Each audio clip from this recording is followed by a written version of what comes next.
Hi everyone, it's me, Tim.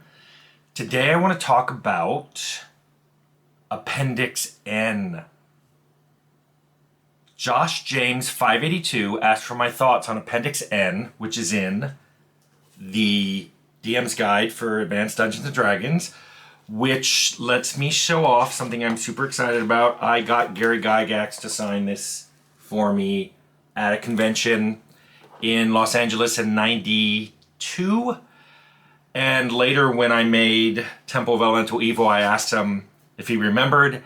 He was sweet and said he did. I don't think he really did.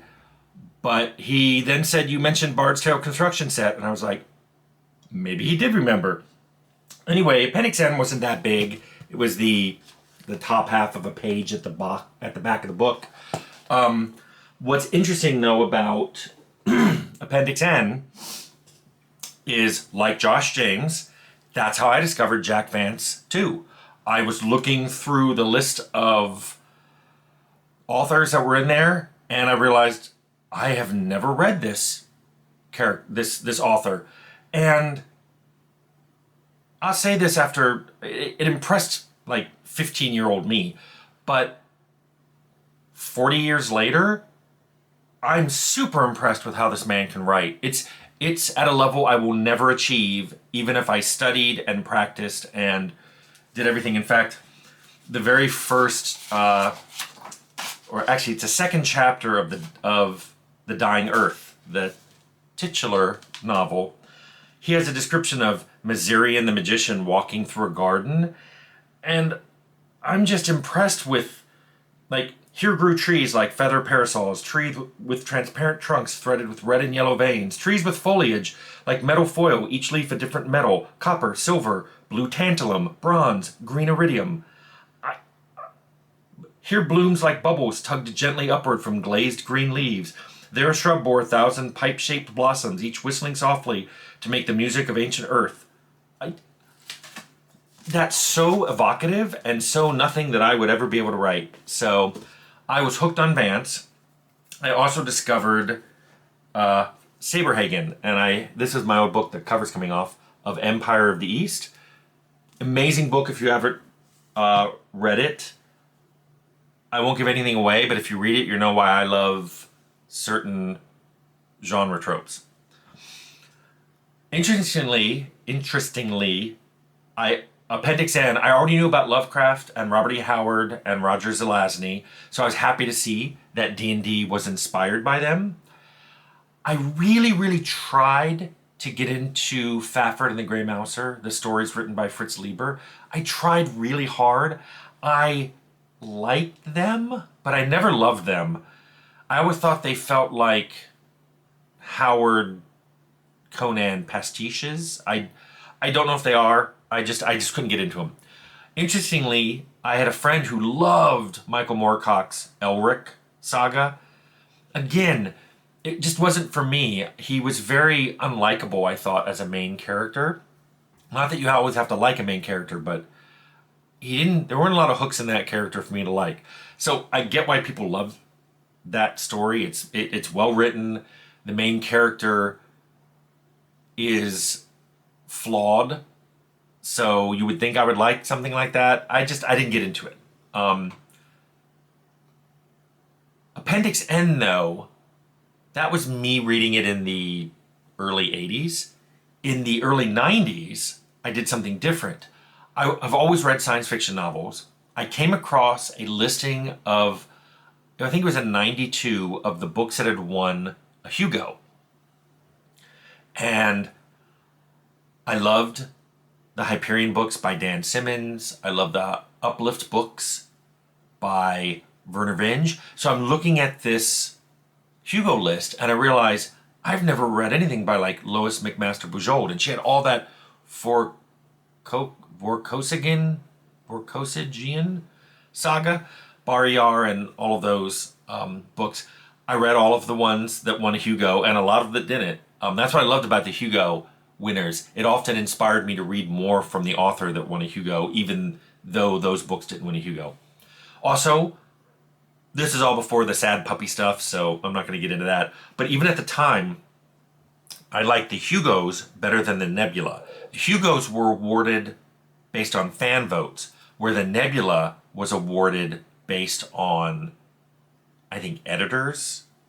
And what I found was, it happened occasionally in the Hugo, but more in the Nebula. A book would win not because it was a good book, but because you could tell they felt bad that they hadn't given an award to that author, so they decided to give the award for whatever book he had written that year. And I didn't like that. Certainly sometimes Nebula books won that were not anywhere close to what that author had written as their best work, and some of their previous work was way better. So I'm just like, So I read Hugo's. The funny thing about this was after I started Interplay. So I would often read these books in my lunch hour. I mentioned it to people, what I was reading.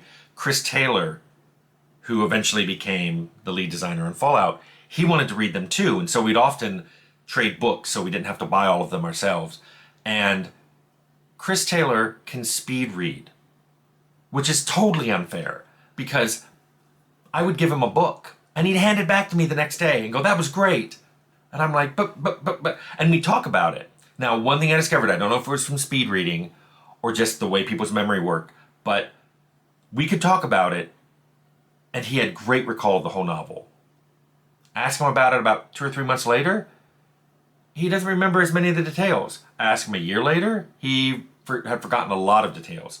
I don't know if that's because of the speed reading or just the book made more of an impression on me than it did on him. But I did realize that when we were reading these books together, I had to discuss it with them soon after we read them. But he blazed through it. He got way ahead of me. So he had to wait. On his side, he had to wait for me to catch up, which I was lucky if I could read one of those books in a week. So he had to wait sometimes months to talk about a book. He would read a book and come in the next day and go, that was so good, you should put it next on your list. And I was trying to read through them in order. I don't know why I did that, because for Appendix N, I did not read through them in order. But I just tried to do that for Hugo's. Oddly, and people have asked about all the books behind me, this is a tiny fraction, not because they're not unboxed. I went through and these are almost all my books unboxed. But in 2006, I moved out of my house in with someone, and I didn't want to store a lot of things, so I gave away a lot of books. And then again in 2020, when I moved up here, I had a lot of books. And so I ended up giving away a lot more. Mainly I'd take them in to Obsidian and put them on the free table, and they would all be gone in a day. Some of them that were so old or very specific, I took to a used bookstore up in Orange, California, and they bought some and some they didn't buy. And then the rest, I, again, just tried to give away. So what's interesting is these books that I have, for me to still have a book like this, if I'm keeping Empire of the East, which is, I've had this since the 80s, this represents a book I absolutely love and I highly recommend. Same thing with the Jack Vance. I bought the complete Dying Earth collection in hardback because I love Jack Vance so much. He's inspirational to me and aspirational, but I know I can never write as good as he can. And then, of course, I kept all my D&D books. In fact, I have a shelf of all D&D books from editions 1 through 5, except 2. And I have an entire shelf of nothing but Judges Guild modules. I have almost all of the Judges Guild modules that ever came out. So I'm super happy with that. But anyway, back to Appendix N. I loved that an RPG book would include a bibliography like that. Like, here are things that inspired me to make this game. Because when I read those books, of course, you can see where magic comes from in D&D. It's very much Vancian. Because in Vance's books, they could only memorize a few spells, and once they cast them, they were out of their memory, and they had to memorize them again. Come on, that's Dungeons & Dragons. That's exactly where it stole it. Some of the names, Prismatic Spray, there were so many of them that obviously came from Jack Vance's novels. If you read them, you're going to recognize a lot of D&D spells being cast. I love that. I loved that he pick and choose a lot of elements from different things. There's Howard stuff in D&D. There's Lovecraftian things in D&D. The Mind Flayers, the Aboleths. Those are all very Lovecraftian. I think that, like me, Gygax was very much a product of his times. So these are all books he read when he was younger, and he put them in his game. When you play my games, you will see a lot of things from books I've read in my games.